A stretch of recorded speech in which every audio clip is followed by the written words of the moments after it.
Hello and welcome back to Coffee Break. My name is Faith Jacobs, and today we are talking about a project that my heart has been poured into over the last 3 books, and it is called Faithfully Yours, Mozart.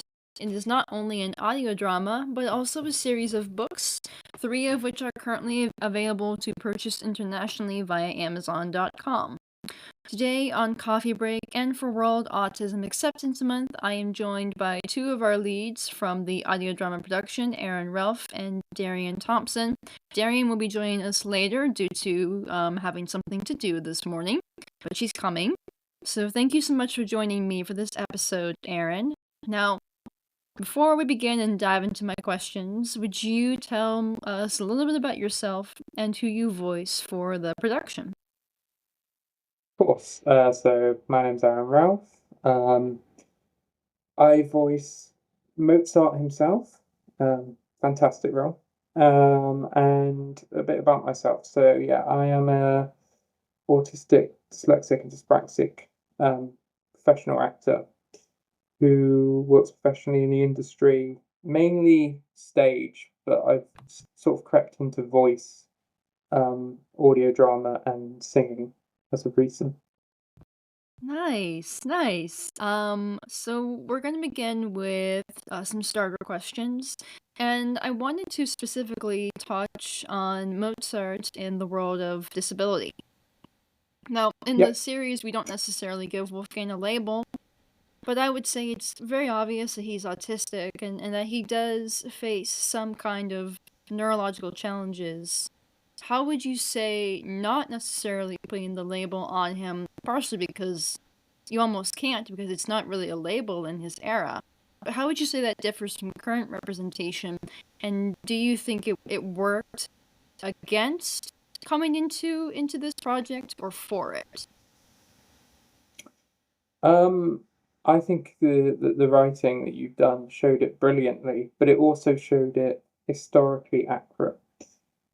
It was great because obviously back then, with something like autism, it wasn't known. Um, it was a condition that nobody knew about. So for me personally, taking on that role, it was familiar because I recognized the signs in the writing that he was neurodiverse, but I also loved how it wasn't outright spoken, as it wasn't back in those days. Right, right.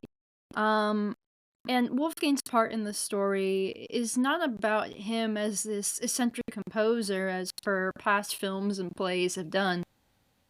In fact, I would say there's very few scenes where he even directs an opera or teaches music, because that story's been told. And for anyone listening, if Yeah, you want that story, I will list films in the description where you can find that. But as I've said to you before, and as my marketing says, this is a story of humanization. We are humanizing Mozart as much as we are Constanza. We're treating them like people. Now, how does it make you feel to be a part of something that for the first time isn't making fun of a historical figure, but one, of one who was possibly disabled, as I believe he was, as well as the story that actually gives a voice to one who loved him fiercely? it's beautiful. It's taking Mozart outside of the fame that we saw him, making him more human and giving him a connection to Constanza, which it brings a more human side to his character. You know, neurodiversity aside, it's lovely how this story we get to see his life outside of the fame, which we don't very often get to do. And yeah, it was fascinating as well for me as an actor researching him because a lot of research out there, you have to really dig deep to try and find the personal life of him. But it was interesting to see how your story and how the actual facts crossed over brilliantly. Thank you. Yeah. What would you say was probably one of the most challenging scenes to have performed for this book in particular? Yeah, I would say a couple of scenes, but also the most fun as well, even though they were the most challenging. One is every time he was ill and trying to work out what different illness plus the symptoms and how you would sound with that type of illness. And then every time he got overwhelmed and overstimulated and things like that, it brought a real raw experience because Right. being neurodiverse myself, I know what it's like to be in that situation. Yeah, I would say, and I just got the lines quite recently, and I'm still working through trying to episode 7 for anyone who has listened to our audio drama. Episode 7 is going to be a really, really, really long episode, so it's going to take a while to make to put together. It's probably the biggest episode, and they just continue to get bigger because that's what I did to myself. um, but but uh, well, when you're sitting there thinking it's just gonna be me and the page and stuff happens, but um, there's a sequence that comes later in the series where he is confronted by what will eventually be his mother-in-law. And I would say that that was the most raw and visceral scene to hear with the two actors, with Taba, who voices Cecilia, she's our German actress, and you as well, because you captured exactly how it feels as for me as well, because I've been in those situations. And I think I think tackling Wolfgang's meltdowns was definitely a challenge, both as a writer and as a director. Yeah, Because I've I played mean, those scenes. as an actor, it was the hardest thing I found with doing it was I used the technique of basically emotional memory. So I sort of dove deep into when I felt those experiences and how I felt. And then I thought, okay, going from the research that we've got for Mozart, how does he cope with that without with, no support that we've got today? So it was, yeah, it was a real difficult time in the booth because it was sort of obviously I switched that side on, but then it was also nice to go, wow, that really worked, and that really worked at the end. It sounds really nice. Yeah, it's I don't know how to describe it. I've played those scenes myself as an actor. You know, the best directors are those who were actors for a very brief period of time, and Hmm. I've had my fair share. And I've been in those, and I remember I had to do it twice for my very first project where I ever had to sort of act out an autistic meltdown, and it's raw and it's visceral and it's real, and Aaron and I have two different techniques. I'm more of a solely a Meisner actor, but it at that time I don't think I was. When I think it was very unintentional, as you say. What was the emotional evocative memory? Emotional Emotional memory, memory. emotional I memory. definitely Yeah. pulled from that a couple of times, and so I know how that can feel when you're untrained. Hmm. And I was a very raw actor at that time. Yeah. So it's interesting to look at it from the director perspective because you're like, should I be in the booth with you as you're like you doing this? You Yeah. know, because and I have been, I have sat across from actors when they've done that. I think the important thing is if you do use it, it's knowing where the line is to stop. Yeah. And I think that's important for any artist that uses that technique, especially if you're a neurodiverse performer as well, because you focus so much on the sensory feelings of that situation that it can get a bit overwhelming. So it's very important to know, okay, this is the line. I'm going to stop at this line. That's true. At the core of the story, of course, is the romance between Mozart and Constanza, tackling their courtship, which was said to be historically difficult. But unlike most takes, ours is not that typical Mozart romance where it's a spectacle or even just a blip. There are very few biopics out there that really do the love story any justice. And I would say they actually do more harm than good. With ours, however, I based an element of truth off a line in Wolfgang's letter, in which he says, "At the time I gave up my situation, my love had not begun. It first arose while living with them, from her tender care and affections." This simple phrase gave me pause to consider that Wolfgang's romance was not one built on anything but kindness, as he talks about Constanza having a kind heart in multiple times in his letters. I'm curious, why do you think no one has tackled their courtship in this manner? And what were your feelings in the way that we've tackled it here? I think people, it's that thing of going back to focusing on the fame of the person rather than what that person at his core was. There are loads of great productions out there of Mozart, but yeah, none of them do tackle the relationship right. Some of them tackle it in a way that it wasn't a good relationship, which, to be fair, they as we know, they do have, Yeah, as all relationships they do. have their fights, but it's like Yeah, they don't tackle the relationship, I think, with the building blocks of what we consider a relationship. It's like they met, they kissed, and then yeah, they got married, and it's like yeah. that's not how it realistically it No, would not have developed in the way that it's often made out to, to happen. exactly. Yeah, and so I feel with this one, it gave it time to naturally flourish, naturally actually feel like a proper on-screen relationship that is real. And Um, I wanted yeah, them to be, like I've said so many times before, a Mr. Darcy and an Elizabeth Bennet. But if we reverse absolutely. some traits.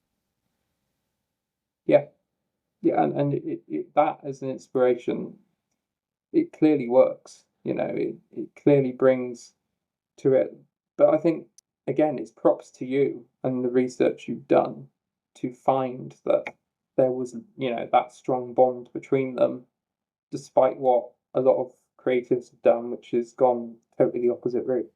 Yeah, it often seemed to me like they made the relationship out to be so shallow when you read the actual history, and I have many biographies by people who either personally knew Mozart or personally knew Constanza, and the testimonies of her sisters, particularly Sophia.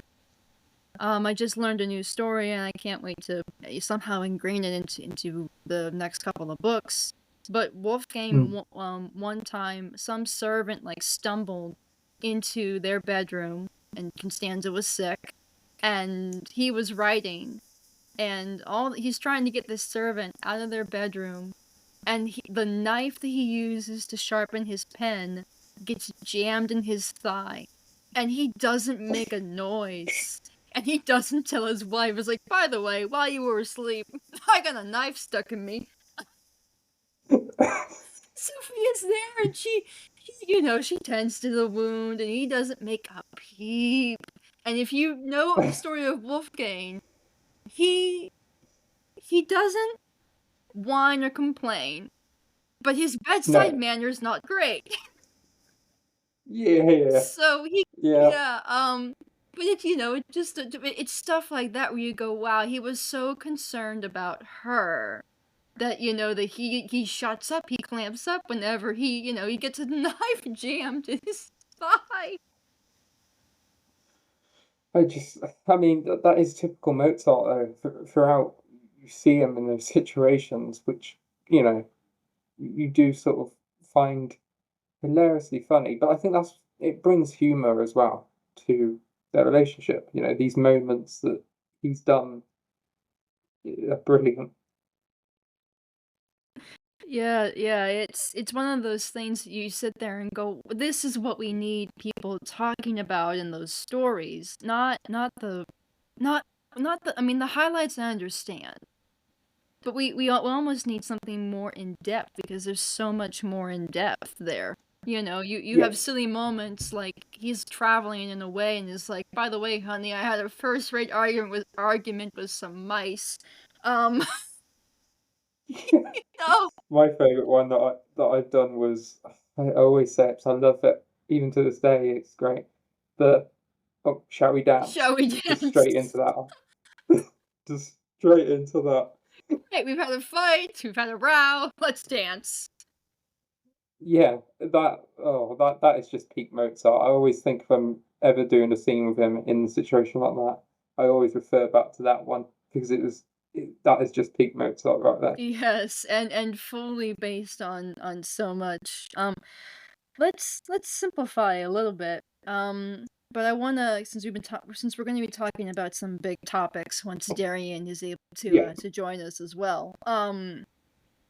But I'm curious, how do you feel sort of being one of three known individuals to step into the shoes of Wolfgang, using your authentic voice as a neurodivergent actor and portraying someone, who you yourself has said multiple times that you really feel seen in? Hmm. Um, to be fair, I've always been shocked that I ever got the opportunity to do it. Um, yeah, I'm so grateful for this, to have the opportunity of actually playing Mozart and discovering this character. And beforehand, I knew of him because I like history, but I knew of him as the performer. I never really, went into his backstory. And then when I did, I just fell in love with his story in a completely different way. Um, and I think it does make you go, wow, when you think all the other people that have performed him, yet we got to perform in such a different way. I think that's the thing that I am most proud of is how different our version was. Absolutely, and it's a unique world to definitely play in, and to have the amount of books out that are coming out for it right now. Actually, in a couple of days, the third novel will be available in paperback, and if you'd like to see how they would have treated somebody like Mozart, um, you definitely please catch up on the first two books and then into the Mm, third, because the third novel is a roller coaster that I wish, if we had all the money in the world, I would be producing, because there are some scenes that I think would really hit with, especially with everything going on in the world today in relation to autism and disability. Um, yeah, I think it will still hit, you just have to pick up the novels. Um, on that note, why might it be important for modern society to reevaluate how we look on historical figures, beginning with Mozart and moving forward with people like, say, Jane Austen, who some believe was autistic herself?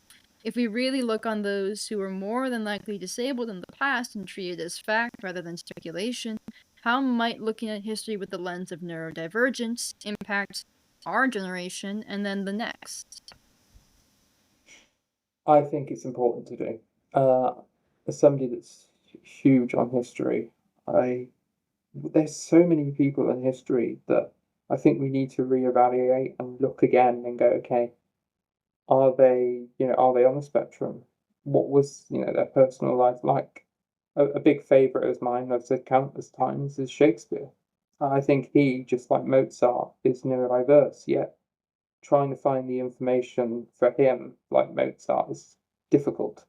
Um, sort of how, you know, far back it was. But there are countless times, I think, throughout history. And why not reevaluate? With everything we know now, the science we've got now, why not look and see what's come before to learn something new? Absolutely. And I sit there and think about that all the time. You have people debating things, and I'm like, I feel like it's just so obvious. It's like we have the science now.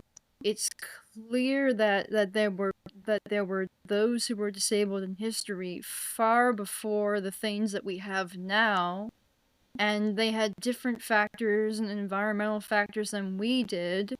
So why are we arguing about things that aren't true? I will be vague, but I'm very staunchly against something that's happening recently. And a viewpoint that's happening recently, I think it's horrible.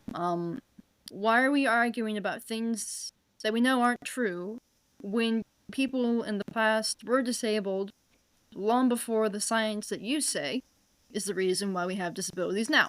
So, Yeah. Yeah. you know, it's like, unless you're ignoring history that's right in front of your face. It's got to be, right? Surely.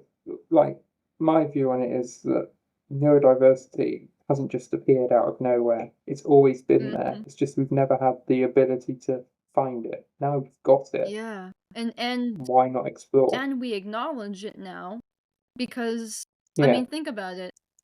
In Mozart's day, there was still a stigma against epilepsy. In 1785, they still considered epilepsy something that's been around since 55 AD in the Grecian days. You know, like, they still considered it divine intervention or witchcraft. I mean, Yeah. you know, what does that tell you? Stigma. And that same applies to all kinds of disabilities, whether it was feeble-mindedness in someone like Henry Gottfried Bach, or autism and ADHD in Mozart.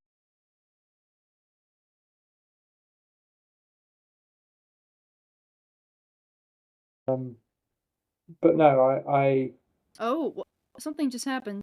I think you just dropped for a minute? Oh. I don't know what happened. It's okay. Cool. So I think we're still recording? But so sorry, it says something happened. It says we are. Okay, thank God. It says we are. Okay. I was a little concerned. So yeah. No, so what I was gonna say was, just in case it dropped off, it's the thing with Mozart that was the most saddening was when he himself sort of had to believe he had to fix himself, and he went off obviously to a hospital and went under some really like horrible, I would call them torture almost. Yes. What he put him through. Yes. It was, yeah. And horrible. I wouldn't be too hard pressed to believe if in between, like, that something, how do I put this? I wouldn't be too hard pressed not to believe that something like that didn't happen to Mozart, you know? Yeah. The evidence is there in terms of that's what they did to patients. It is possible. You know, and the thing about doctors in that time was you were supposed to fear them. You know, and I can't imagine, like, being as sick as he was all his life and facing all these men poking and prodding and doing all these things that they do to him, and then to go and be so different, and you're still surrounded by doctors in your adult life, and they're still treating you like, well, what's wrong with you, you know? It really brings about the element of, again, we need to look in the past to see all the stuff, to sort of open it up in a new way and to discover what we haven't discovered before.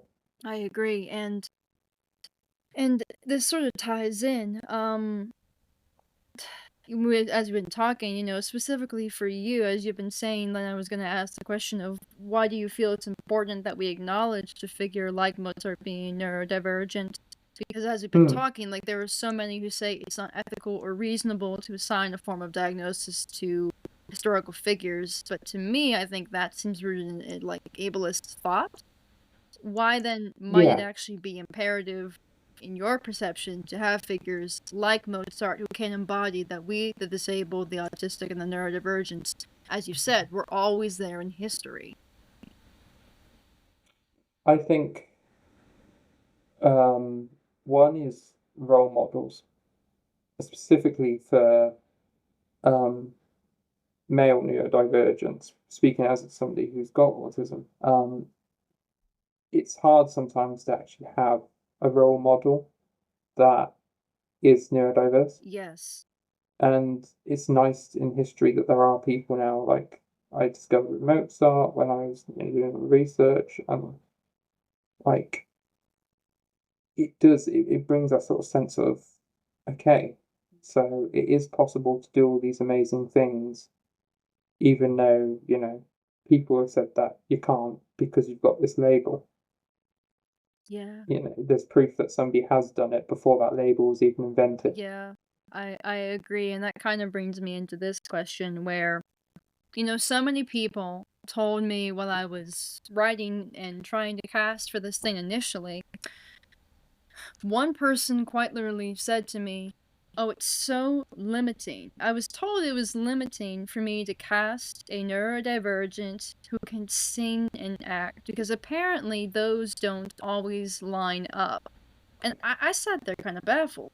Because, number one, I know a plethora of disabled individuals who can sing.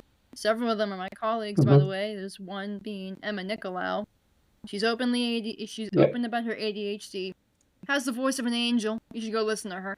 And so do many other actors and singers, including Darien, who I can't wait to have her on, and we'll speak to her and hear what she's got to say as well.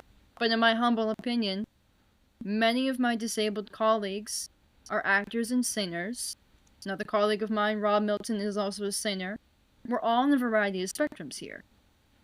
And then to be told that it's Yeah. limiting, that I should not speculate on historical figures, and that my language was corrected in regards to the word of a diagnosis. So, as you and I have been talking, Aaron, I'm kind of curious, why do you think people can't wrap their heads around what is right in front of them about Wolfgang?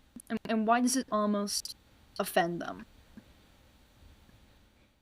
I think it's because it's I think it's the unknown, personally. We've been treated in like different ways throughout history in so many harsh ways, and I think that people are almost scared for change. Mm-hmm. There's always a sense, I feel, that people are now they're becoming more used to neurodiversity, but it's still not there 100%. And I think with the case of Mozart, the reason why they look at people in history and see if they are neurodiverse or not and don't like to comment is because they were scared of, well, what does that change for us as humans? What happens now? I agree, and I feel like in some ways it's almost like they're saying, "Oh, we did this like we treated because it was mainly neurotypical people around Mozart who treated him quite poorly." And I Yeah. feel like if it's like society is saying, if we can treat somebody as brilliant as Mozart in such a bad way, and we've continued the cycle of treating disabled people badly into the modern era, that then reflects Mm. poorly on us. Well, yes, why Yeah. shouldn't it? You know what I mean? It's like you Yeah. had someone as brilliant as Mozart, and there has never been another, and probably never will be another. But you Mm. sit there and you go, maybe I'm the problem. It's me, the neurotypical bully. You know, and you Yeah. sit there and you go, do you understand the material that you're looking at? You know? And some countries in the world sadly don't have any support still No. for neurodiversity today, and that always annoys me when I hear that. It's like sometimes, you know, I'm so glad for the support I've got here as a performer. England's pretty good, but there are countries that don't have that support, and it's wrong. Yeah. Yeah, I can think of some things in the States that really, really, really, really could use progressivism. I ain't gonna lie. Mm. But I kind of think if we stopped thinking in the hypothetical and we treat everything that we see in Wolfgang's story according to his real letters as facts. And we look at it from specifically the disabled perspective. Wolfgang is 100% a neurodivergent man. From his stimming to his music, his hyperfixations. I don't know if it's just me, but have you ever seen a neurotypical spend hours on something that's like with the kind of passionate energy that we as neurodivergent people do? Does the neurotypical forget to eat and drink? I mean, it's said that Wolfgang had to be chased away from the piano, or he might not sleep. And all that, is it truly so hard to write him with the respect that he's due? And why does it seem to you, Aaron, having voiced him for so long now, that Wolfgang is often a caricature, he's a stereotype in most cases and not a person? How might modern ableism and modern misunderstandings contribute to all this? I think personally, the reason for that is how he's been written. He throughout like history, stories about him have been written very caricature. You know, the Mozart we picture without, if you don't do any like intense research on him, if you just picture Mozart, you think the caricature version of Mozart, the composer. In Amadeus. And I think, yeah, exactly, that's like the perfect example.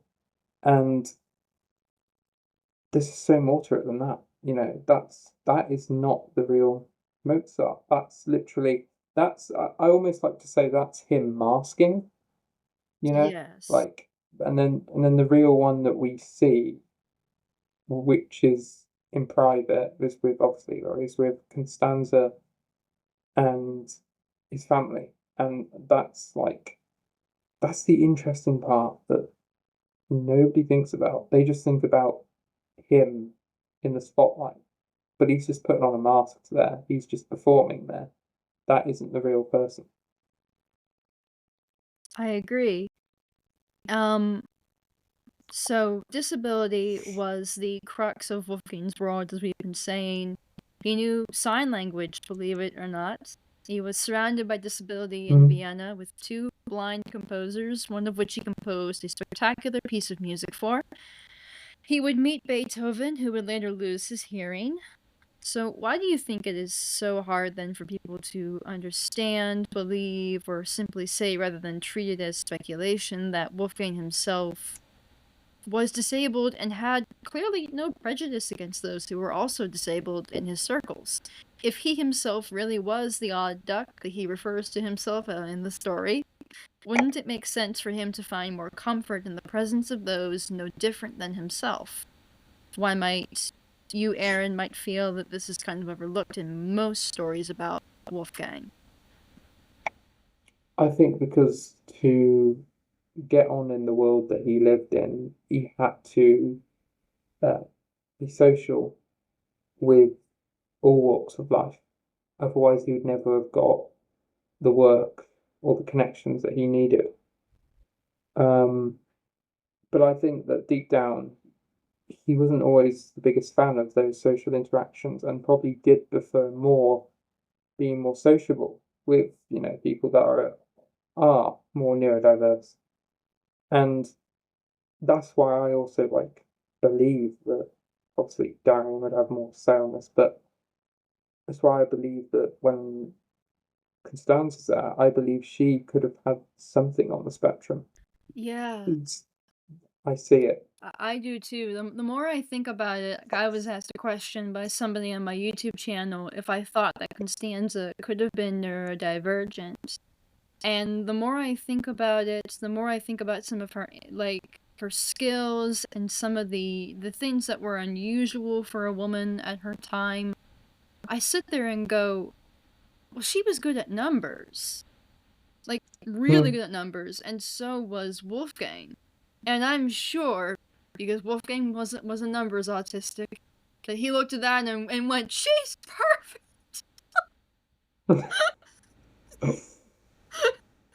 Dating through numbers. Flirting through numbers, it was like, great. Now here's what... Can you just imagine him just dropping, numbers puzzles? Yeah. It was that'd be quite funny. And I can just see it just now. Like, you know, like there are so many things about their relationship, and maybe from your perspective, I'll ask you some questions about right now. What was your perception of their relationship when you first got the script? Like how did you Human. approach that, and how, you know, in the scenes from Mozart's side of things? Yeah. He was himself completely in those moments. Uh, he's very human. The writing definitely. But for me, with the performance side of it, he it's interesting. It's that thing of how do people date when on the spectrum? It's not the same as two, neurotypical people dating. Right. Totally different. And so it was going into, okay, well, what is dating like anyway for somebody who's neurodiverse? What does that feel like? How does that, what different feelings would you get in that situation? And yeah, there's a lot of research on how that is because it is different. It is. A lot of people, who are autistic struggle to read signs as clearly as somebody that's not autistic. That so it's not a dating somebody with neurodiverse is very special because it's one of the most like unique dating experiences you would have. And I feel that with Mozart and Constanza, there was definitely that element of uniqueness. There was almost like the actual love and care that you have, but then childlike moments when they were just playing with each other, Right. and running around outside in the forest, and it it was beautiful. I always love the scene. It was probably one of my favorites to write. It's right before the ballroom dance that they have at the spring Mm, masquerade. But they're just on the, like Mozart's standing or he's sitting down on the couch. He's reading this epic poem or something. And then all of a sudden, like like they jump into like playing pirates or whatever, and it's so sweet, that chemistry between them, I would always love it when you would like do the imitation of the animal sounds, because that's how I imagined Wolfgang was. That he just, yeah. like he would imitate birds or animals or dogs or something, like whatever noise, he heard. The echolalia, he would just mimic it, and Hmm. just to be funny, which is, partially something I related to as well, because I'm kind of the same way. When I let my Yeah. mask down, and I'm not afraid to be myself, I do those silly little stupid things. Yeah, same. I stim quite a lot in my own, free time when I'm not masking too. And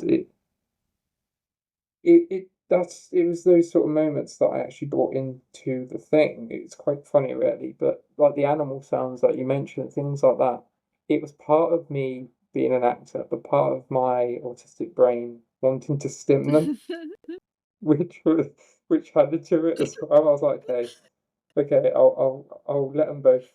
I'll do it just for but you. it And then it but it worked. works out because, it just there is something that is so, I don't know, authentically like relatable about Mozart in those moments where, he's rambling about birds. I have a favorite scene from book 2 where there was a famous story where he couldn't sit still for his hairdresser. Hmm.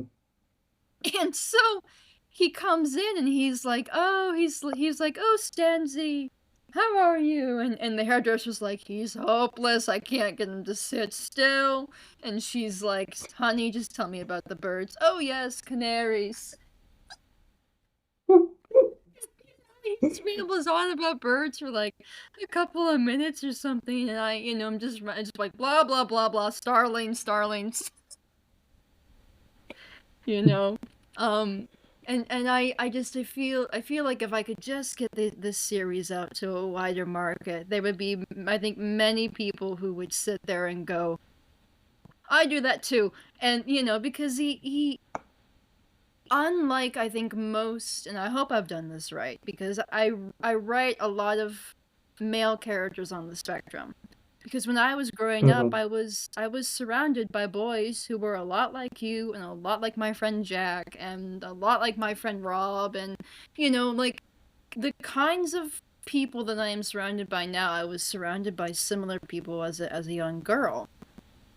And so a lot of Yeah. writing Wolfgang and writing Jacob and writing all the autistic characters I have ever written were really based upon a lot of the friends that I had.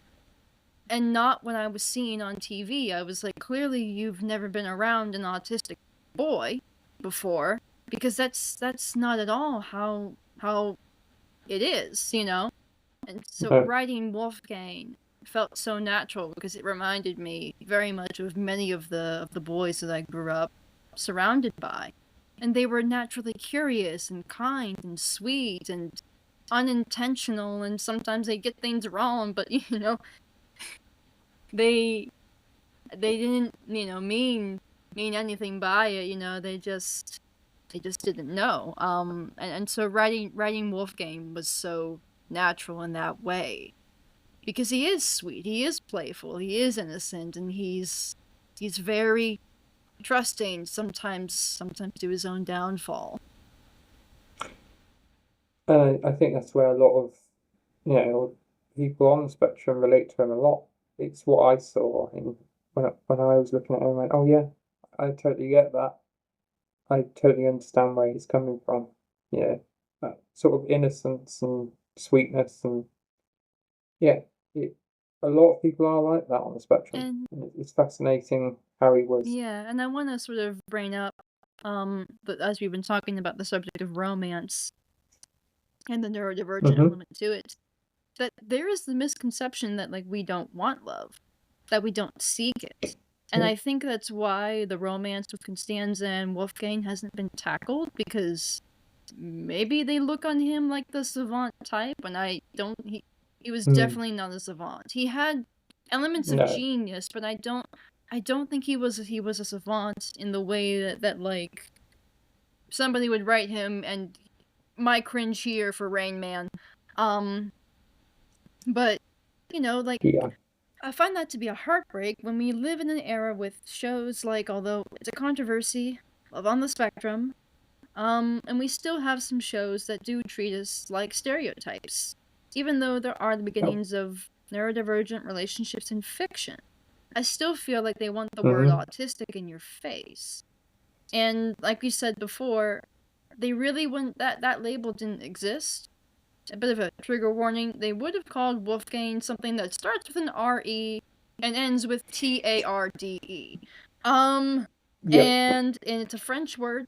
It means to hinder. So every time an ableist person says this word, they're calling you a hindrance. And I do not condone this Hmm. word. I hate it with a passion. But Wolfgang would have been called that in the time period. Now, my question to throw to you is, how do you feel about having a story that tackles the ableism and of loving someone who was disabled in an era where that was probably more prominent and much worse than today, even though we have a society that still remains ableist? Yeah. I mean, today's society still has a lot to improve on in that area, but back then, like, I mean, in my country, we have laws. You can't, if you walked up to somebody and said that word, you could seriously get done by the law. Back in Mozart's day, you could walk up to somebody and say that and you'd be fine. It wouldn't seem bad. In fact, you wouldn't be the one Mm-hmm. punished, but the person you said that to would be punished. It was harsh back Mm-hmm. then, I would say, very harsh, and there was no laws protecting anyone with neurodiversity. In fact, like I said, the laws went against them in a lot of areas. Yeah. Yeah, I agree. You know? And it's surprising when you look back at the history of things. Like I said, book 3 specifically tackles the hardest of Mm-hmm. moments where Wolfgang's like, well, it must be something wrong with me, so I'm gonna go get myself fixed.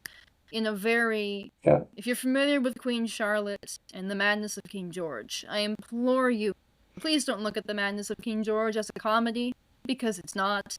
It's actually quite sad, and I shed more than a few tears watching that, although it really Yeah. helped in the writing process.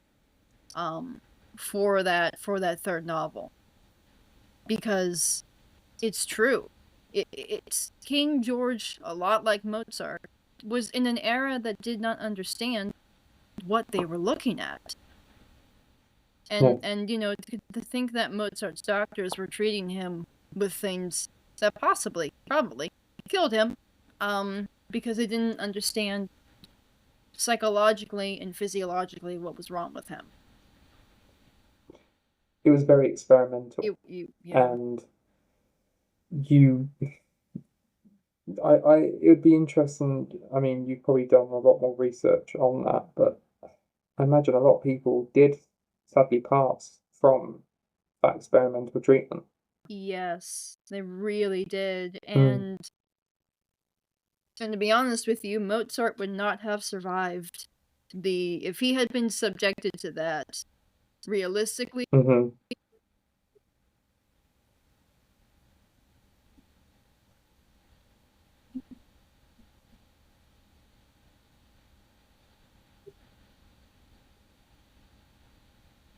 that he had might have caused him to have a little bit of a. I mention it, I think, in book 1, that Wolfgang has a bit of a weak heart.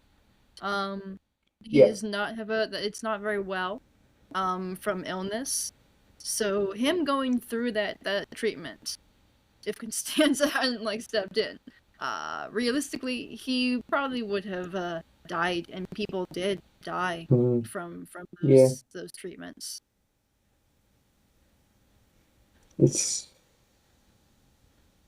I I don't know what they were thinking. To be fair, it's barbaric what they used to do. Yeah, yeah. We're Yeah. I'm glad that like a lot of the systems of those of like asylums and whatever are now shut, especially in like England yeah. as time progressed through I mean the 90s, the last asylum shut in the UK. Yeah. I feel like in the 90s as well over here, the last asylum for those with autism did I'm trying to think, like, I think it was like 99 in the States when it Mm. actually last closed, and like that's not that long ago. You know, No, it's like people sit there and think that like, oh, all the insane asylums and the mental institutions where the disabled were kept in the late 19th century, that was a 19th century problem. No, we had it in the no, 20th and the 21st century as well. We had it in this modern day century. We just don't talk about it enough, you know? Which no. is why I appreciated Queen Charlotte and the Madness of King George kind of showing, it's like, look, this is torture. Um, you know, it's like this is what they would do, you know? And I feel like it was We're important to show it. the company that I'm part of, they've just done a show called Housemate, Mhm. and that was basically a musical based on a band with somebody with Down syndrome in, and it's a true story set in Cardiff where the person with Down syndrome, he was in one of those asylums, and his band, whatever, worked to basically close the asylums. Really interesting story in history as well, that one. Agreed. Oh, and I should say that Darien is on her way. She is just reached out to me that she's coming about 10:49 our way, so we Cool.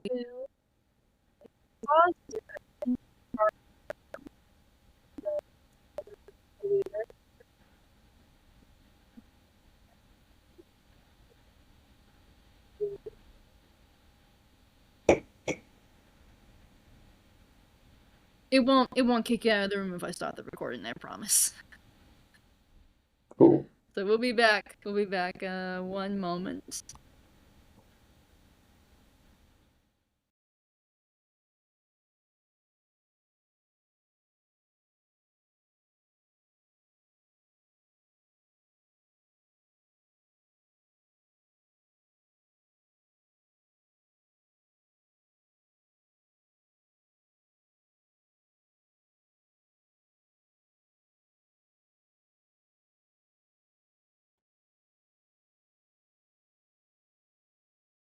And welcome back to part 2 of our Faithfully Yours Mozart discussion. We are happy to have Darien Thompson here. And before we jump into our second part, Darien, why don't you tell us a little bit about who you voice on the project and a little bit about what you do? Yeah, for sure. Hello, my name is Darien H. Thompson. I'm a voice actor. I voice the amazing Constanza Weber in Faithfully Yours. I also do a lot of other acting projects. For example, I am currently in a strategy RPG called HexoQuest, which is due to come out whenever, really. I'll leave that up to the amazing team behind it. So I'm very excited to be a part of that. I'm also in an indie open world horror game called Pinewood Valley, and I play one of the killers, so I'm very excited for that. That comes out, I think, sometime this year on PlayStation. So it's my first PlayStation debut. Wow! So You're yeah, awesome.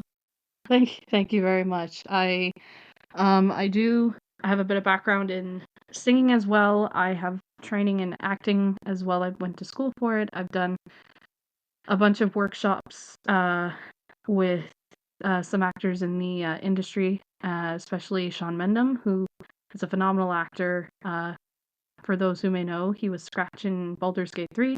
So it was an absolute honor to be a part of the workshop. I learned so much, and I am also a Twitch streamer. So yeah. Awesome. All right. So we began with Wolfgang, of course. We all know who Mozart is. But let's sort of switch over to Constanza. The question I'm going to throw to you, Darien, is as the voice of such a forgotten heroine, she was a woman who's been left behind in history. She was the founder of the Mozarteum. She gave us Mozart's legacy. As the voice of her, you voice both 20-some-year-old Constanza in 1781 and the elder Constanza in 1826. What were your first thoughts when you read about Frau Weber after our first initial meeting? And there is a second part to this, but let's focus on the first. I think my first impression when reading about Constanza for sure is she has a lot of there's a lot of history there. But what I truly loved was she preserved Mozart's legacy so beautifully. She gives this air of strength, and she's extremely independent. And I just love how she just has such. I think the biggest thing is strength. And when I read about her, I'm just like, I was amazed, you know? I like reading about, especially women back in those days where you don't hear a lot about. You only hear snippets. And with Constanza, she held on to her husband's legacy so beautifully and only wanted to share the good word about him. And yeah, that was really my first impression, was how strong she is and how well she carried herself. you know? I agree. I agree. The second part in that is, what kind of research, if any, did you look into in order to understand her? I feel that in the early days of this, we had a very lengthy conversation about her for context. But did you know anything about Constanza prior to this? And if so, how did that, combined with further research, help you to understand her as a person? So I knew about Mozart before Constanza, fun fact, because I am also a music enthusiast. And in high school, we talked a lot about concertos and whatnot. So Mozart was a big focal point. I learned about Constanza because I would research composers like Beethoven and whatnot. And when I learned about Constanza was through research. Uh, and unfortunately, there was a scene from one of the Mozart movies. I think it was a Requiem. It was either Requiem for a Dream, one of them. And I didn't know who Constanza was. And then further research showed, oh, that was his wife. And so I'm like, okay. So when we had our first initial meeting, when you were presenting me the project of Constanza, I was just like, oh, I already know who this is. And so I already had a brief idea of who Mozart and Constanza, who they were. I didn't know fully who Constanza was until you were showing me excerpts and all the research you've done. And then what I did as an actor was I read the pieces through and through, and I would take from different inspirations. It could be different places, different pieces of history, and I just went with it. So I had an idea of who she was. So I'm like, okay, I have a baseline. Let's start there. So it was kind of it was a step by step, and with your direction, I'm like, okay, I have an idea. And then, because I just wanted to really emulate the strength she has and highlight that. So pretty much that's what the research was. Yeah. Good, good. So there's a line from, um, one second. So I wanted so Aaron and I earlier were talking about, like, I asked him what he thought about portraying, someone who is, like, using his authentic neurodivergent voice to portray someone who he said he really felt seen in. And the same question does apply to you as well. Now, although Constanza might not have necessarily been a neurodivergent woman, or perhaps she was, we'll never quite know, how do you feel stepping into the shoes of someone who historically seemed to champion her husband, despite all the oddities and, because of the time period, unexplainable quirks? Hmm. I think it was definitely eye-opening. Because in the industry we're in, I feel people look at folks who are neurodivergent and are seen as so vastly different that we couldn't be like everyone else. So it was a very important role for me. And a lot of it came from personal experience because I have people in my life who are still in my life today, who stand by me, even knowing I'm neurodivergent. And I think that's what I love so much about Constanza was her love never wavered, knowing Mozart's quirks and mannerisms. Like, she never saw him as something other than himself. And it wasn't, always pointed out or she never pointed it out, she never highlighted. It was more just she accepted him. And that's what I really love about stepping into this role, because it's like, I know what it's like when I have people in my life who champion me and my things in life and what I want to do. So it was a very good Lord, I'm getting emotional, excuse me. It's okay.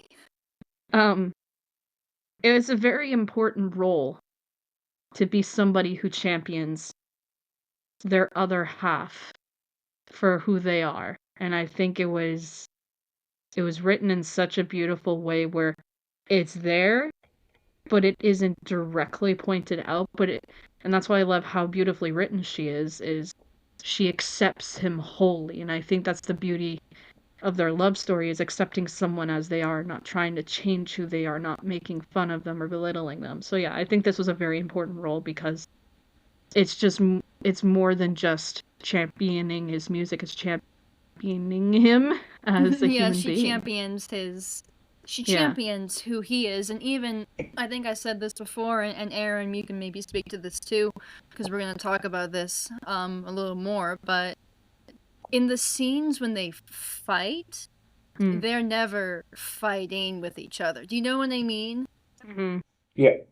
It's like, absolutely. It's like you have those moments of drama in the series, of course, but I always asked myself one question.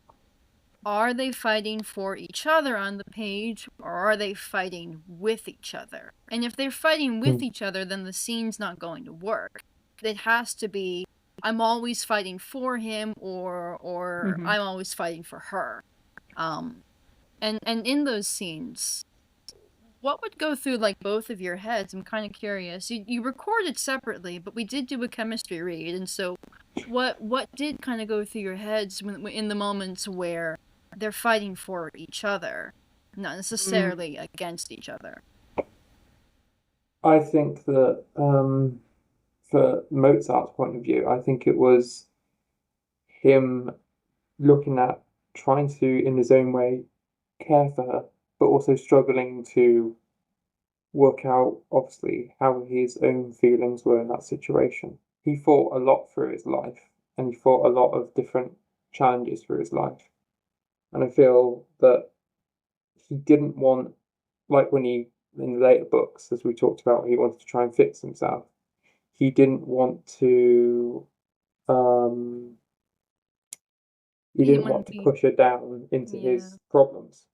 Didn't want to be a burden. So he wanted to fight for her in that way and try and be the best he could to be for her. The interesting thing was him being himself, I think, was the best thing. Exactly. Darien, do you have anything to add? I want to hear you as well. Yeah. I think Aaron described Mozart beautifully, because that's how I thought when I read, because I never just read. For me as an actor, I like to read all the lines on the page because context is so important, especially if you're recording separately. So when we did a chem read, I wanted to hear exactly how Aaron was going to do Mozart because it gives me an idea. I'm like, okay. So when it came to the fight scenes, especially the ones that we recorded separately, I would read the lines constantly. And I always do more than one take, but it was very powerful. And I think from Constanza's perspective, I can understand, she wants to be let in. And I feel she felt like she was helpless. And she was afraid because of outside influence in Mozart's life. And I think so I had to kind of come at it from a place of, well, okay, when you truly love somebody and you know deep down you want to be with them, but there's this air of fear that very person, being his father, was going to kind of manipulate that or control him in that way. There is a level of fear she felt. And I think what I love about it is no one's perfect, and I always saw the fights as both of them trying to express from their own points of view in different ways. Constanza is very much afraid and very she can be very to herself, but at the same time she can be very strong and say how she feels. And I think that's what ultimately brings them together, is that communication, and that her showing him her trusting him that he wants this just as much as she does. And I think that's what it comes down to, is the trust factor, and just seeing that development in the writing is just, in my opinion, was very beautiful. So thank you. There's a line from a Mozart pilgrimage where Constanza says she suffered. And I think some people took that to mean that her marriage to Mozart was an unhappy one. And that's not to say they don't fight, because we do tackle them having relational spats. And they have a really big one in book 2. But I actually took it to mean the the unkindness that had followed his death. Second. Oh, stupid. I can't talk. Stupid body. So I took it to mean that the suffering, because, she was on her knees, pleading that a divine power would save her husband from death, and she wanted to be with him when he passed, as much as his last thoughts were about who's going to take care of her. And so I feel like with that, to you both, in reading this story and acting out a powerful and somewhat anomaly of a relationship, why is it important to have a romantic story that tackles champion the partner who is disabled? Because, as we know, in many romantic stories where a historical figure becomes disabled or goes through trauma and pain and turmoil, there's abandonment. There is this anger and this resentment that develops. But with Constanza and Wolfgang, I never got that feeling of, I resent marrying you. I feel like they took it one step at a time and strengthened their relationship. Why do you both think their relationship withstood for 10 years? They had each other, despite the turmoil, based on what we tackle in our dramatization of their courtship.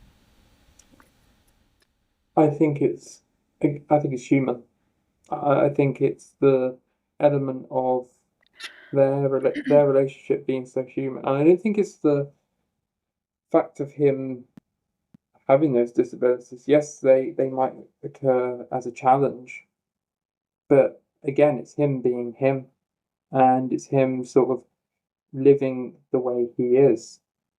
So, yeah, it's interesting because the thing that, like you said, Faith, the thing that I immediately think when I think of an old story about disabilities, Richard III, and how they paint him as a villain, and he's like a disabled character. But with Mozart, how you've written Mozart, is so human.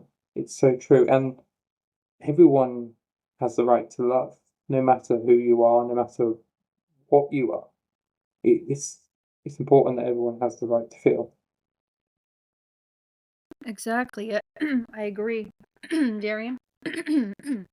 Yeah, I think it's just so important that, like I said, you the way you wrote the story is with such compassion. I think that's why I think the relationship is definitely one for the ages, because there was never this feeling that she was gonna abandon him regardless of marital spats, which is quite normal, and because they'll eventually find their way together, and it's the humor. It's like Mozart's very funny, and Constanza loves music, and it's the quality time they have together. And I think that's why it's important to, if anything, if you have a significant other who is neurodivergent, support them and don't try to change them. Don't see them as a lesser than, or see them as struggling. You see them as a beautiful human being. And I think that's what I love about Constanza and Wolfgang is they uplifted each other and never once try to put one another down. It was always uplifting, and even through their spats, they eventually found their way back. And I think that's what really makes a relationship, in my opinion, beautiful, is that there can always be humor and music and just smiling. And I don't think they suffered at all. If anything, it was beautiful. And eventually when he passes, she will always have that love for him. And yeah. So Yeah, I agree. It's one of those situations where it's like it's like they're, I don't know, it's like their adversities just made them cling more together rather than tear them apart like I think most writers think they did. I mean, I was just saying to Aaron earlier, there's a story where Wolfgang, he was so worried about Constanza, she gets sick in 1785. And what happens is he gets this knife stuck in his thigh. And um and he, as we know, when Wolfgang gets unwell, he does not do so well with sickness. Mhm. But in this one moment when he gets like a wound or something, Sophia was there, and he doesn't he didn't make a peep.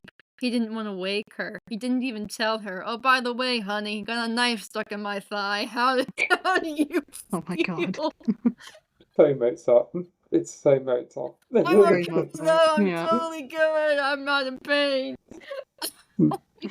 You know, and it's things like that where you go, oh, he's just precious, you know. He's like trying to get this servant who has come in to get out of the room, and he's got a knife stuck in his thigh, all for the love of her, you know.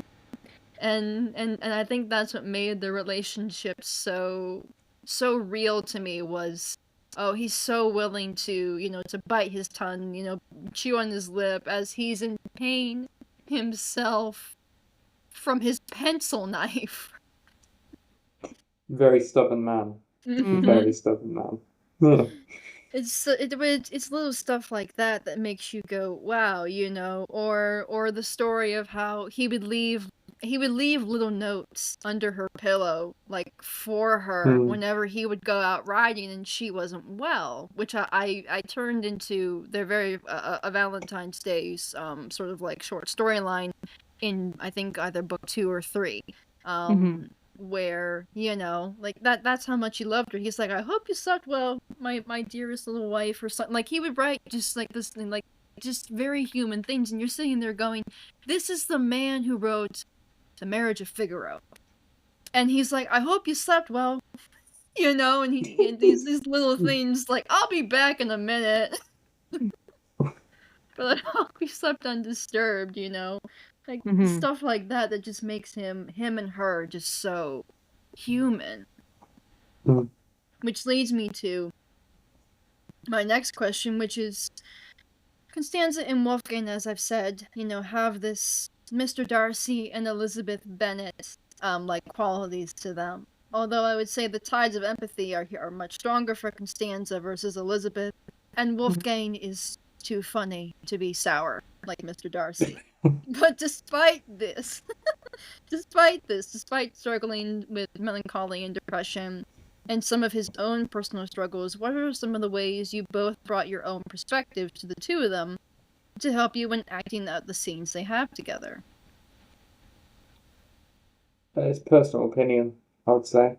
Um, for me, it's looking at the experience of me as a person being neurodiverse first, and then doing all the research into what it is like to obviously, as I said before, date on the spectrum.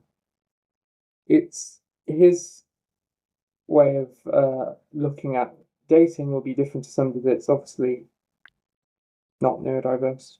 And he Right. has different needs, different ways of viewing the world. So for me, as somebody with autism, it was great to again relate to that, but also research into how he felt about the challenges of going through life, but also how he felt about her and how beautiful, you know, he saw her, how much he cared for her. He was sweet on the inside, no matter how stubborn he was, no matter how funny he was always there was always this sweetness to him, especially when it comes to Constanza. Yeah, she was almost kind of his weakness a little bit. I mean, I hate to say it in Yeah, that way, but like she would break down the walls that he had built up, and he's like, well, all for the love of my wife. You know? Exactly, yeah. Yeah. This is for you as well, Darien. Oh, If you have anything. yeah. Yeah, for me, it was pretty much what Aaron said. As an actor, it's so important to research who you play. And since I had kind of a baseline of who Constanza was, with the help of Faith, which, by the way, thank you, Faith, for the extra, like, excerpts. Of course. Of course. I always like to read context, and that's what I loved about the writing you did was I always looked at the line before mine to get an idea. Okay, let's look at the scene. Like, for example, the scene where I'll just say spoilers. It's all right. Read Spoiler the books, warning. please. Yeah, do. Oh no, spoilers, guys. Anyway, there's a scene. I have to say it was one of my favorites to record, admittedly, where they share a passionate moment in a carriage. Oh. You know the one. Yeah, yeah. You know the one. It's fine. No, Yep. but there's a reason why that's my favorite, and that kind of ties into my answer, is because I've always touched on how Constanza was very afraid of angering outside influences. For example, Mozart's father. So, as a human, like as me, Darien, I'm a big people pleaser. So I'm always afraid of pissing somebody off.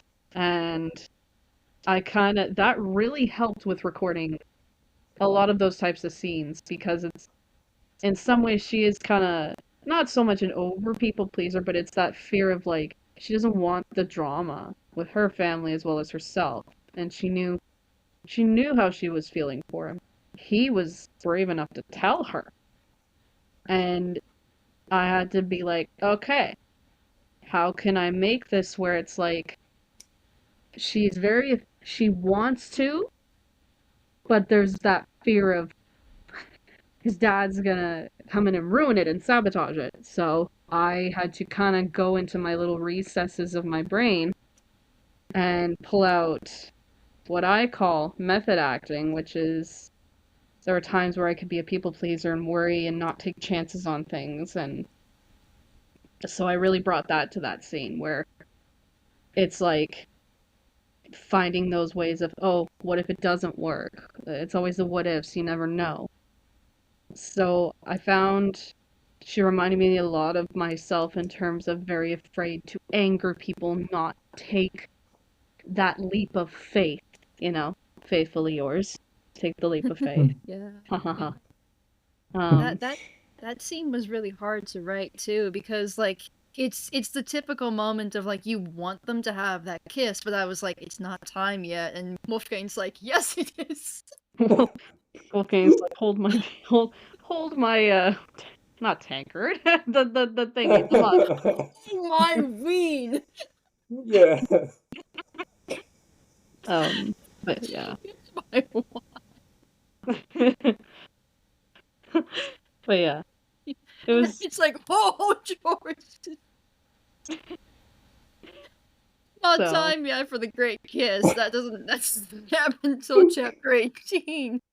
Yeah, but it was worth it. That scene alone is like I love the project as a whole, but I really like that scene because emotionally it really delved into especially Constanza's mindset because we've set up, like I said, where she's afraid of his father and the things he could do and the things he's already saying and putting into his mind. So Right. I wanted to like showcase that where it's like she's afraid of angering somebody. I'm afraid of angering somebody. This is perfect for me because that's how I kind of insert myself because as somebody who is neurodivergent plus an anxious person and needs reassurances and whatnot, it was a perfect mix for myself. I can kind of insert that part into her, because that's what she reminds me of, is she doesn't want to make someone upset.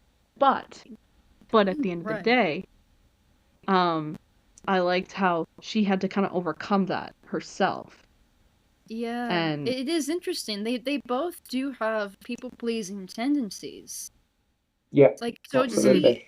he absolutely does. He's like, Mhm. I was such an ass to you at the dance. Here's flowers. And it's just like, Yeah. I'm on one knee. Don't slap me, please. You know, and he just like he has his more grand gestures, and then she's like, she's more practical, and he's like, I did something wrong. Here's some chocolate. yeah. You know. Mhm. And it's so fascinating, though, really, to see that dynamic play out, where they find each other in their traumas, and then they Yeah. both overcome it together throughout book one and throughout the rest of the series as well. Mhm.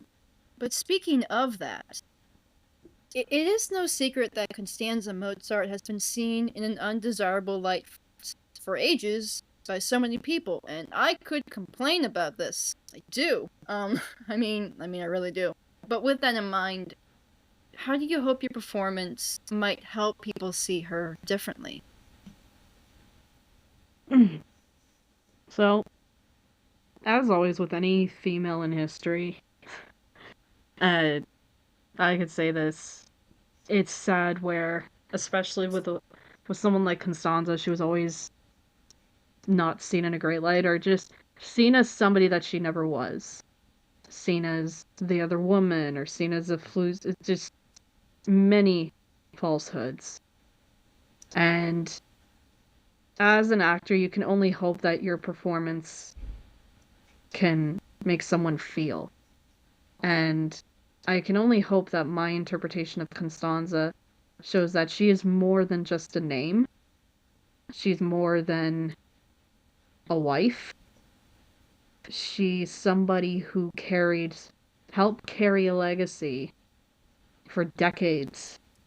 And I feel like she embodied overcoming trauma, grief, loss, and still maintained to keep Mozart's legacy positive and not tainted. And I hope that myself, I showed that she has strength, because a lot of I've noticed women in history, nobody really looks at one's strength unless it's a man. And it's true, sadly. Right. But I want her strength to be seen, and that was the biggest theme for myself as an actor and acting her out. I wanted to showcase that strength of hers. So especially since it's voice acting, I wanted my voice to I wanted it to carry that strength, that determination that she had throughout the series, and with her family, and just her courtship with Mozart. And yeah, I just wanted to point out that she is more than the name itself. She for me is an embodiment of support, empathy, and strength, you know? Absolutely. And on her side and her part in this, how might she compare to, say, like a figure like Eliza Hamilton? And why, after 200 years, do you think that, with the story of Wolfgang's life and the significance of her role in preserving his legacy, why has she been left behind, and why should that no longer be the case? I feel she deserves a place in history as much as Nannerl and Mozart, which is, I don't want Constanza romanticized, but I think she deserves a place too in the story, as much as Nannerl is getting her dues. Mm-hmm. I feel like she shouldn't be forgotten in history, because she's just as influential. Empathy, especially in those days, is pretty non-existent. Especially if you're going into like 1700s and whatnot with everything that happened. And she has contributed a lot to society as well. She supports the arts. She loves opera, and she loves her husband's music. Like, I feel like she deserves a place in history just like everyone else, because she loved someone, was being so empathetic towards somebody who is neurodivergent, and you don't hear about that back in those days, right? So I feel like she deserves a seat at the table, and I think she, just like any person, deserves a place where you empathize, you have a heart, and you're understanding. And that's the biggest thing about her. She's been understanding of Mozart and who he is, and just understanding of everyone. She's, even with her own issues with her family, she still tries her best. And I think I'd rather she not get left behind. I want her in the same room as anybody else in history, because she, just like anyone else, has contributed to society. Exactly. And I agree, and I feel that strongly. To be honest with you, I think this is where I will clash with some people who are touting this romanticization of Nannerl, currently in this modern era. I did not connect with Nannerl the same way I did with Constanza. It's like Constanza was there at the funeral, there through every fever, every fall, every financial crisis, and I sit there and I'm like, and where was everybody else? Not there. So I really feel like she had first-hand account, really, of, this was my husband's life, and this is what happened, and I put more stock into her words and the things that she left behind than anyone else, because that was her husband. She would have known him best. So this is a bit of a shift, but this is for you both. Since being a part of this project, what are some of the things you have enjoyed learning about these historical figures? Because here's a little fact of the project: it is based on as much historical truth as I could get my hands on. Even some of the dialogue you both have read comes from their actual words. It comes from very real letters and recorded conversations, not everything, but a mass majority of them. So, I'm kind of wondering, out of all these things, what have you enjoyed the most? Like either fact-wise or scene-wise, or, like, what was enjoyable? There's always challenges, but were there any joys in the project? Yeah, I loved the thing I loved about Mozart was the balance of his determination, his stubbornness, and how sweet he was. Everyone outside they don't see the private life of Mozart. They see, obviously, as I said before, the public life. And it was nice to be able to actually dive into that, research into that, learn about what he was like when he was not working. And also, I still have to say the funniest thing was, as I said before, the whole way he just pleases people, right? And my favorite scene has to be, they have the argument before the dance, and Mozart obviously goes, shall we dance? As soon as the argument is just finished. And it was funny just to sort of break off like that in that way, because again, he's going to try and carry on and trying to please them now that the argument's over. He is a sweetheart, and I find that very endearing. Yeah. Darien, what about you? That one scene, that was funny, because she's like, is it resignation? I still remember the line, too.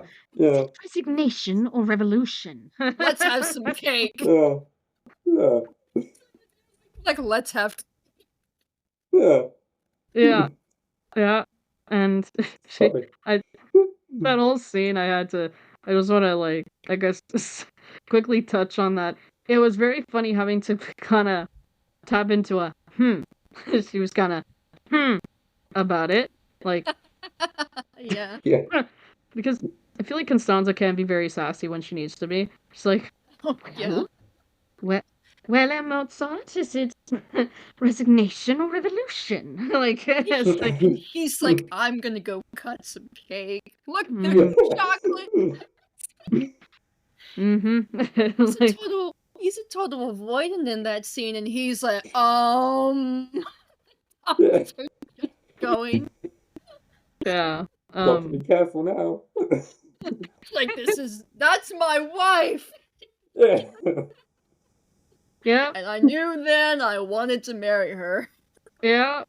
I think that was kind of like the fun. That I will say that was the funny part of that was just like he's like, yeah, I'm gonna avoid. I'm gonna not answer. We're just gonna keep it moving. I hear my name being called Sophia. And it was just cool again to see in those like behind the glass, her own struggles. Her so frustrated that he always overworks himself, and so Yes. it was kind of in her own way, kind of telling him like settle down, but done in such a well. Right. Right. Yeah, So, I honestly, like I told Aaron, I love it whenever you're like matching him like beat for beat in that scene, and he's just scrambling. He's like, get a foothold, and she's like, I'm not gonna let you have one, because she's just matching him like word for word. He's trying to squirm his way out of it, and she's like, we're not done, mister. Wolfgang. She uses the full name, and it's like Wolfgangus Theodulfus Amadeus Mozart. yeah, yeah, and it was really cool. I love that scene. But I think what I loved about learning just about both of them as a whole is just the trials and tribulations they both went through. And I always make it my mission when doing projects that involve these sorts of figures or anything is to put a bit of myself but not too much of myself, because ultimately I'm telling someone else's story, and that's a big thing I learned in acting is when you tell someone else's story, you look into things. And it was very important to me that I preserve her story because it's a very important one. And what I liked about learning about Constanza was her layers. Because I think people saw her as a hee, like very giggly, which can be true. But I wanted to give her determination and strength and resilience. And also, I have to say, you don't hear her say a curse word until nearing the later chapters. That's another thing. She has her moments where she will snap. Oh, And yeah. Yeah, she, and there are some moments too, books 2 and 3, where she really gets to, Wolfgang, I often have Wolfgang refer to her as a lioness, because that's how I thought of Constanza when I began writing her. She definitely goes full lioness in some later chapters in the book. That is for sure.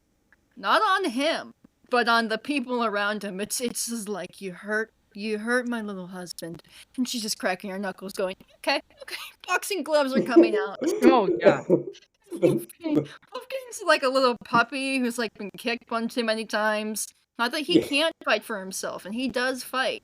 He will fight for her specifically. But when he gets knocked down, she's like, okay, cracking the knuckles. It's time for me to, bring out the claws. Yeah, exactly. And I think that's what I mean when I want her to be a part of that history, because she was always seen as like a floozy-ish, like Very not ditzy. almost if not intelligent, but is far from the truth. And she's very intelligent, but she's very practical, and it was very interesting as somebody who lacks practicality with her own neurodivergence to step into the shoes of someone who was very practical, things very logical. And it was a fun exercise for me to kind of, okay, let's not be Darien for a day. When I play Constanza, I have to actually get in her mindset and be very level-headed, which I am in real life. But she's a little more level-headed than me. Yeah. Fun fact. Yeah. More so than me as well, I would say. She definitely always appeared to me to be the one that was like, when Wolfgang would be all impulsive or very naive about something, she's like, what did we say? It's like we go through the steps. Yeah. And Wolfgang's like, right. Yeah. What you said. Yeah. Yeah, and that's what, like, another scene that I love was what her helping him find something for the opera, because he was stressed he couldn't afford or find anything.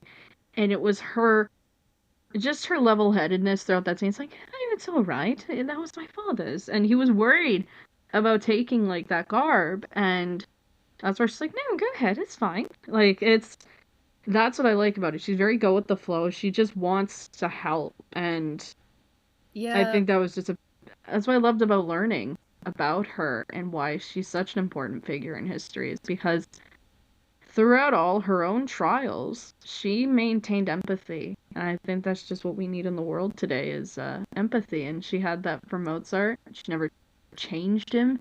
She never tried to belittle him. She gave him room to blossom and supported him for the years they were married. So yeah.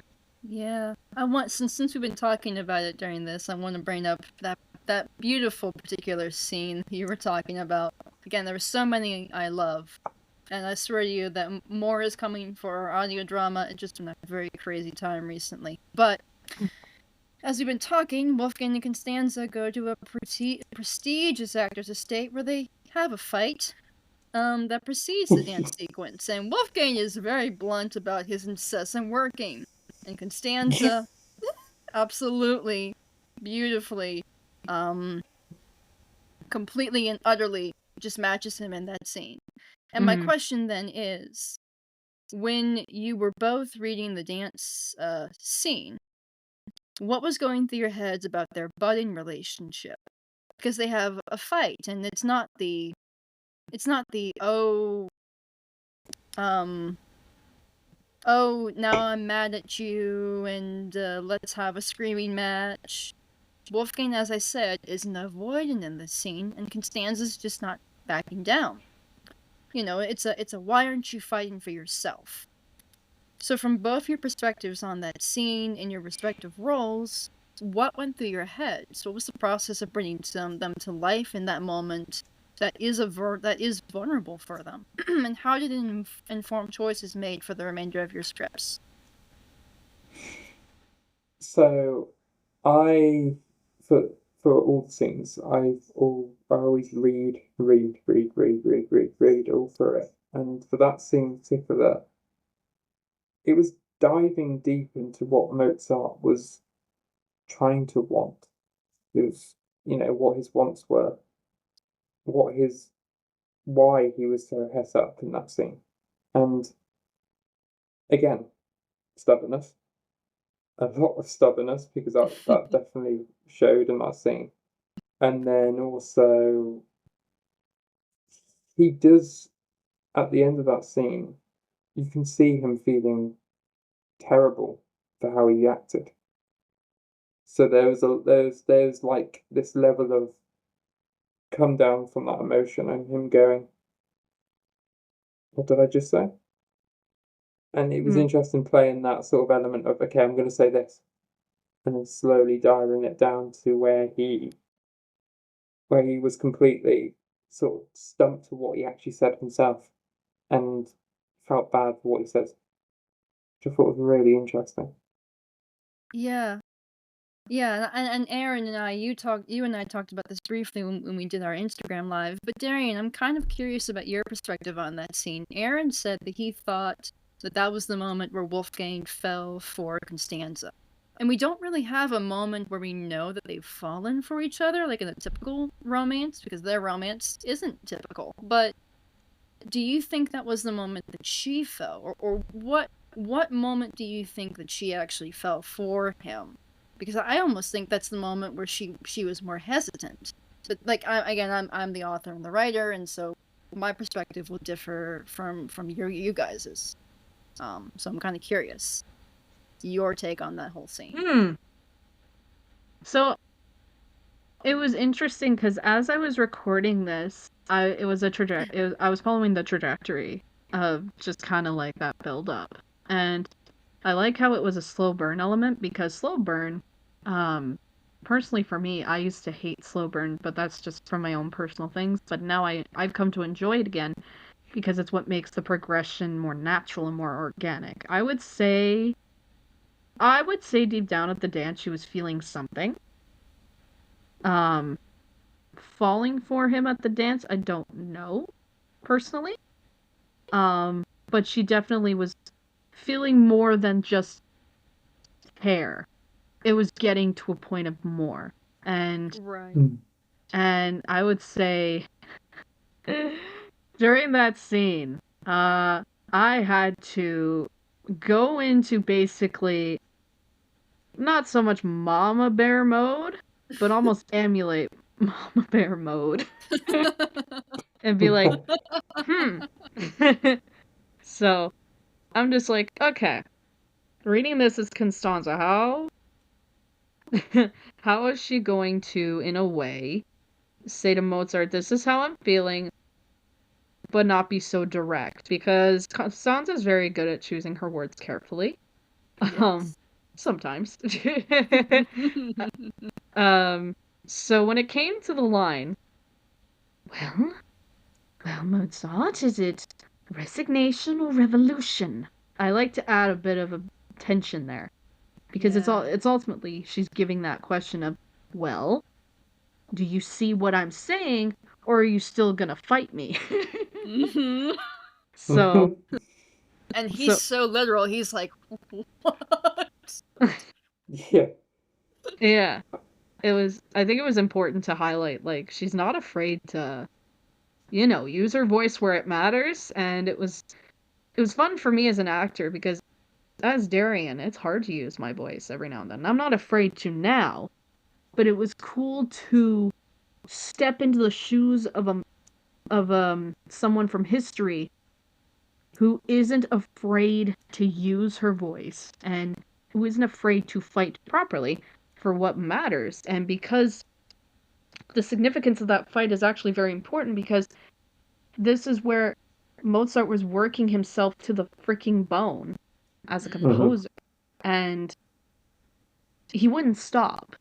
Like, he was a workaholic. That's known, and he was composing for different orchestras and whatnot. And it's like he doesn't have an off switch, and that's what frustrated Constanza the most. So I think that's what makes me sad when people try to play her as this unintelligent floozy or just someone who doesn't have strength. She has strength, and she's not afraid to say to the man that she would soon call her beloved, hey, you need to smarten up a wee bit. So I liked how the fights, or the spats even, were written, because they weren't written in malice, or they weren't written cold.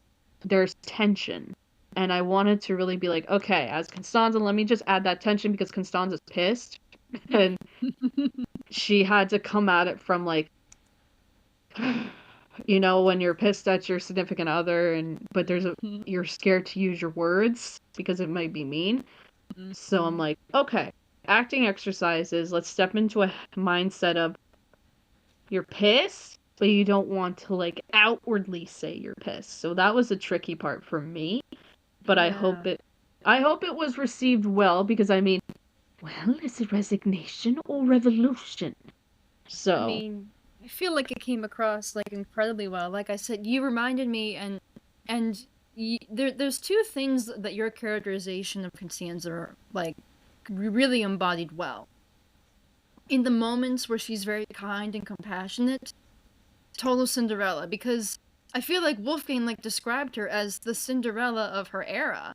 He's like, father, the mother spoils the other sisters and gives nothing to Constanza. All she does is cook and clean and da-da-da. And I'm like, is she basically Cinderella? And then also you remind me very much of the way that the actress for Queen Charlotte in some of the fight scenes, because Queen Charlotte was a big inspiration for this book as well, and particularly for the characterization of Constanza and Wolfgang. That was a big help in how to characterize a relationship that deals with mental health difficulties. That strength that Queen Charlotte just shows in the moments where she's like, fight with me, fight for me. And I thought to myself, she's not arguing with George in these scenes. She's fighting for him in these scenes. And I wanted that with Constanza and Wolfgang. I was like, they're the same kind of relationship. Why can't we give them those dues? And so that scene played so beautifully. It's one of my favorites. It's actually currently out. I think it's in chapter 6. So that's out on Spotify. Please catch up. I am working myself as well to get episode 7 out, because there were some beautiful moments. One of my favorites being the Kingdom of Back scene. We have only 3 questions. We have 3 questions left, but if you want to expand on that, YouTube, because I love the Kingdom of Back scene. That is my favorite, beautiful, intimate moment that they get to have, where you really see them, I think, falling for each other. It was the time that Mozart wasn't afraid to share his love language, and I felt that the Kingdom of Back was sort of him sharing a part of himself to Constanza. It was a little thing that he used to make, obviously, when he was younger, and he just loved to play words by saying them backwards. And it was very childlike in a way, but it was his love language. And it was him going, this is my special interest. Do you want to join in on the fun too? And it was beautiful. It was really beautiful to do that scene. I really had great fun. He really invites her kind of into his world, and kind of says, you know, do you want to share, you know, and I think that's the one thing that we as autistics are always afraid of, is that we're always shut down for our special interests or the things that we are so passionate about. But I wanted to write a scene where he was kind of like, well, do you want to share? I hate to use the Tarzan analogy, but you know the line in you know, Come Now and See My World? I wanted a moment like that, where he kind of says, well, this is what I see, you know? And she doesn't shame him for it. She accepts it. Whenever you want to say, Darien, I want to hear you as well. Yeah, the Kingdom of Back was, I think, a beautiful metaphor. How I read it was a metaphor of Mozart's, because we all have an inner child, so it's almost like his inner child. And the Kingdom of Back was a beautiful scene, and how I would giggle as I was doing the recording.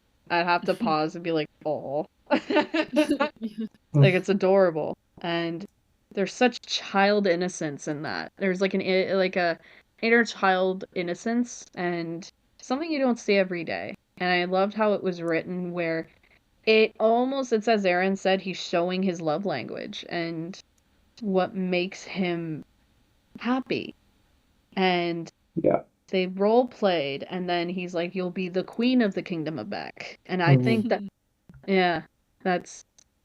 I think that's what I loved about that scene the most, was it was like setting the groundwork for what would be their courtship and relationship to come. And he wasn't afraid to show that side, and it was, you know, it was like I really like those types of things in stories where it's like running away from your issues where it counts. So I liked how they kind of escaped from that. Folks, don't take this as me saying run from your issues, but sometimes it's okay. Yeah, sometimes it's all right. And it's so funny. There's another moment too in book 3. I think it's either book 3 or book 2. One of the 2 recent books that are out. There is another moment where she, you know, like he has this imagination that he's some great Arthurian like knight, and they're in a field just playing with sticks, but his imagination is so vibrant and wild that, you know, it's they're fighting over treasure, and they're rolling around in the grass, and, you know, Pimperl, their dog, is just like, it's a really sweet scene. And it's not something that I often, I like the idea that these kinds of stories, those moments have to hit just right. You know what I mean? Mm-hmm. They're Yeah. not something you can do all the time, but when they do happen, they hit so well. So yeah, that's one of my favorites as well. And let's see. Here it is. So empathy was imperative when it came to the characterization of Constanza, as we talked about very briefly. The more I read about her, the more I saw how much she fought for him in life with patience and compassion, as much as she fought for his story when he passed on. The way that she fought for his legacy, his reputation, and more. How did that aspect of her help you to understand the dynamics of the relationship better? I think it helped to understand because, as somebody who is always believes that empathy is important in someone's life, it helped me to understand in the sense of how she supported him, because people can easily say they're very empathetic until they start judging people. And Yeah. it was important to me as an actor and as somebody who is an empath. Okay, how did she support Mozart? What was her, not so much method, but what was her way? Because we all have different ways of empathy and showing it. So I wanted to know how she did it. And it was pretty eerily similar to who I am, which is she was so encouraging of his passions and pursuits. However, what I loved about that same level of empathy was she wasn't afraid to tell him, hey, you need to take a breather, my darling, you know? Like, it's... I sometimes Right. slip into her character, don't mind me. But yeah, she's not afraid to tell him to slow down. Even with how stubborn he is, she's not afraid to be like, Luffy, you need to slow down, you know? It's, so that's what, I think it's so imperative, and I feel like it's a lesson to be taught where you need to be empathetic, and empathy is so important, especially when we're talking about neurodivergence, and it being such a broad and wide spectrum.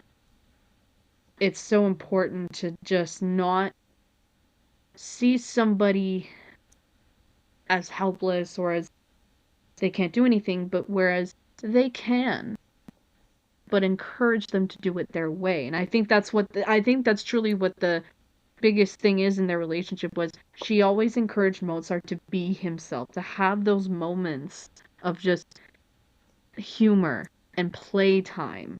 And I think that's what I really enjoyed learning and adding that empathy was, especially that Kingdom of Beck scene is a big example, is she indulged in his playtime, in role playing. That serves as a metaphor. That kingdom itself is a metaphor of their relationship where it stood the test of time through every storm, every argument that they've ever had.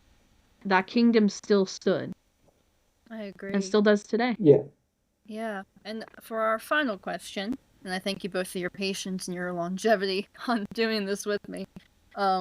Why might now be the time that this take on not only Constanza and Wolfgang, but other people in history who were disabled deserve to have their stories told in this manner of such empathy? I mean, I know my views on why.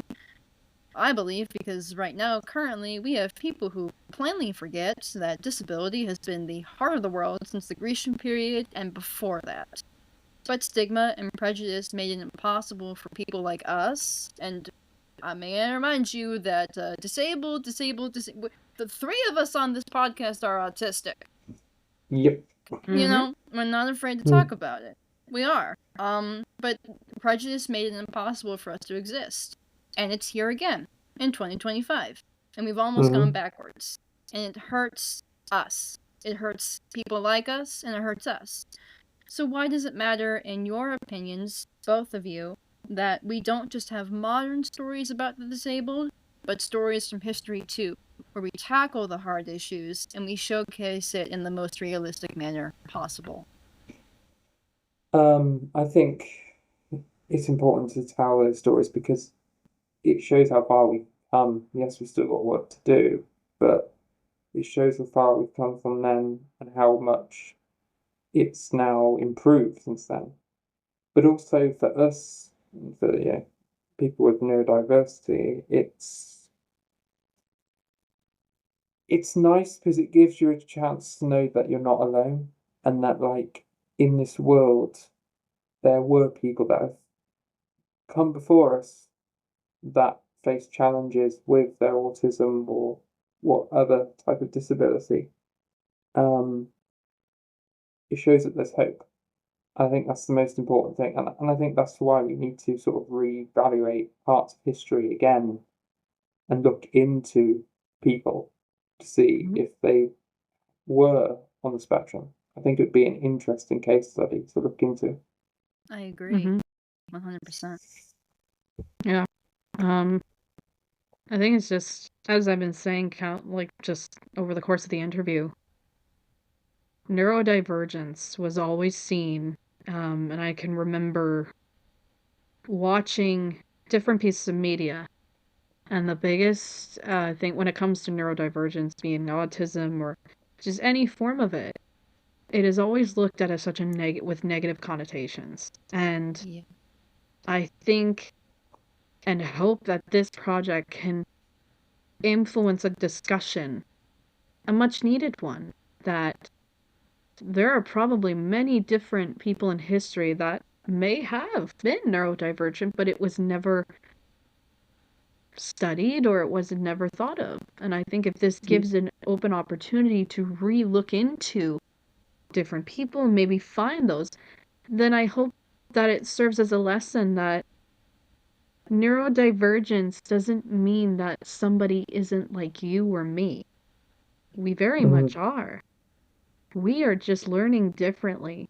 We're not, and I think that's the beauty of somebody who's neurodivergent is we learn differently and yet we still deserve a seat at the table.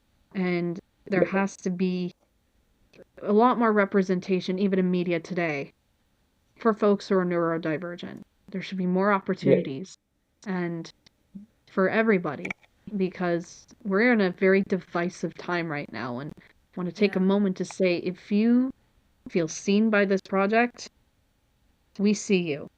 And on behalf of everyone here, you are valid, you are seen, you are heard, no matter where you sit on the spectrum of neurodiversity, you are still a human being and you're a beautiful soul.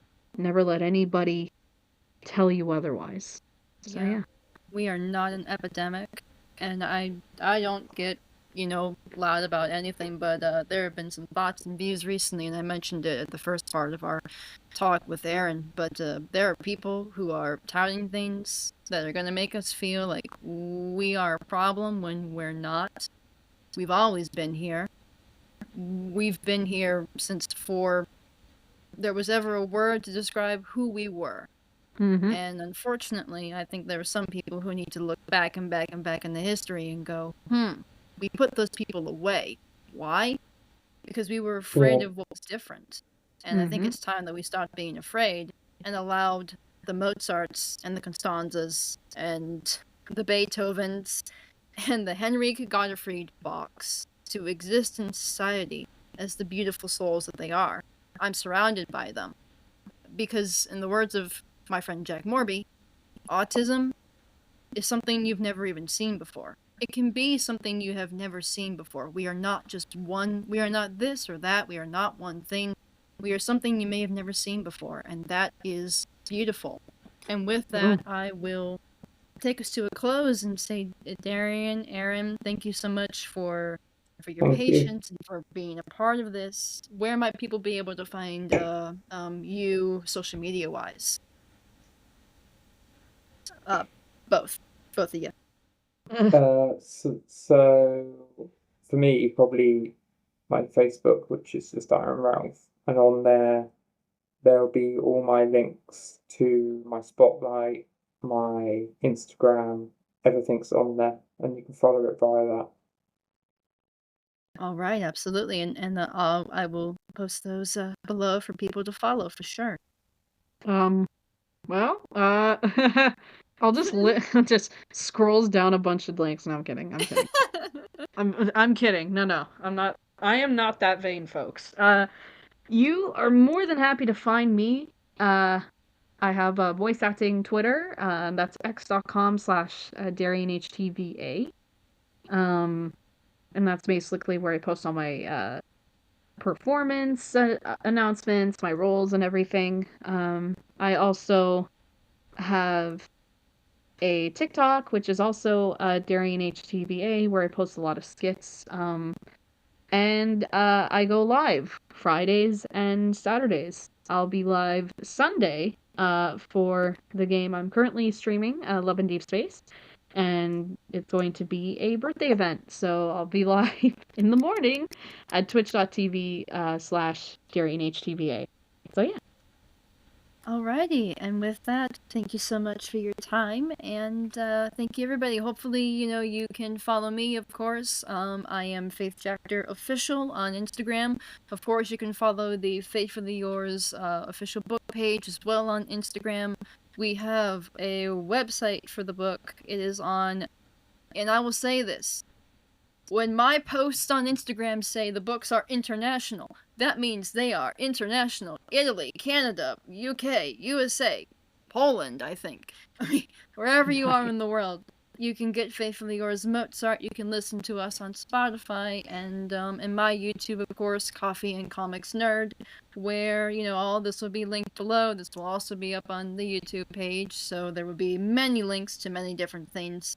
But, just give us a search, give us a follow. We need eyes, mouths, ears. We need everything on this. we need some help to get this project out here because it has been out for a couple of years. And the traction's so great. Help me, please, because I really truly want to do good with Faithfully Yours Mozart. I want to do something for anybody out there who's ever felt unseen. Faithfully Yours Mozart is for you.